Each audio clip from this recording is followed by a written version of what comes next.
राधे राधे, हरे कृष्णा। अच्छे कर्मों की शुरुआत के लिए अक्षय तृतीया का दिन बेहद शुभ माना जाता है। अक्षय यानी अनंत फल देने वाला और तृतीया यानी कि तीसरा दिन। बैसाख महीने की तृतीया को अक्षय तृतीया कहते हैं। मान्यता है कि इस दिन जो भी काम किया जाए उसका कई गुना फल मिलता है। देश के कई हिस्सों में इसे धूमधाम से मनाया जाता है।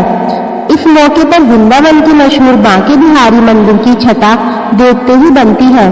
अक्षय तृतीया के दिन इस मंदिर में भक्तों का तांता लगा रहता है।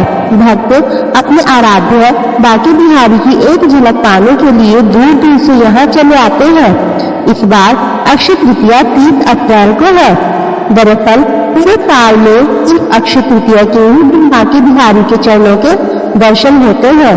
इस मंदिर में साल भर भगवान के चरण वस्त्रों और फूलों से ढके रहते हैं।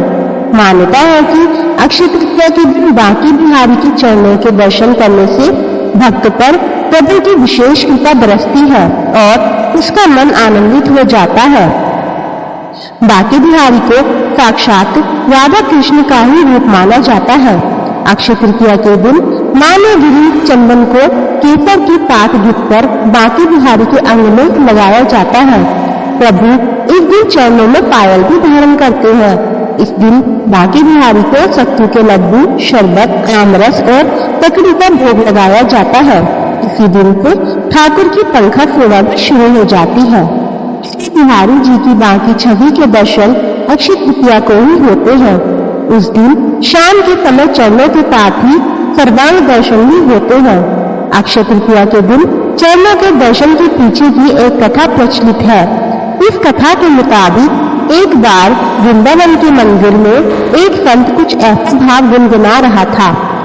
बिहारी जी के चरण कमल में नैन हमारे अटके। इस भाव को पास में ही खड़ा एक व्यक्ति सुन रहा था।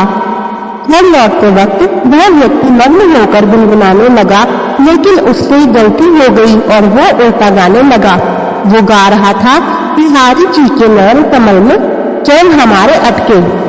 मान्यता है कि उस व्यक्ति ने भाव इतने मन से गुनगुनाया कि ईश्वर स्वयं उसके सामने प्रकट हो गए। भगवान उससे बोले, तुम बड़े निराले भक्त हो, लोगों के नयन तो हमारे चरणों में अटक जाते हो, लेकिन तुमने तो हमारे ही नयन अपने चरणों में अटका दिए।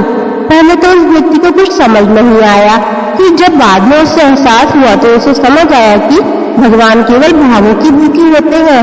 अगर कोई गलती हुई होती तो उसे दर्शन नहीं मिलते। फिर वह व्यक्ति ईश्वर के प्रेम में खूब रोया और उनके दर्शन पाकर धन्य हो गया। आपको हमारी वीडियो कैसी लगी तथा कथा कैसी लगी कमेंट करके जरूर बताएं। ऐसी ही धार्मिक कथाओं और त्योहारों से संबंधित वीडियो देखने के लिए हमारे चैनल को सब्सक्राइब करना ना भूलें तथा बेल आइकन जरूर दबाएं। राधे राधे, हरे कृष्णा।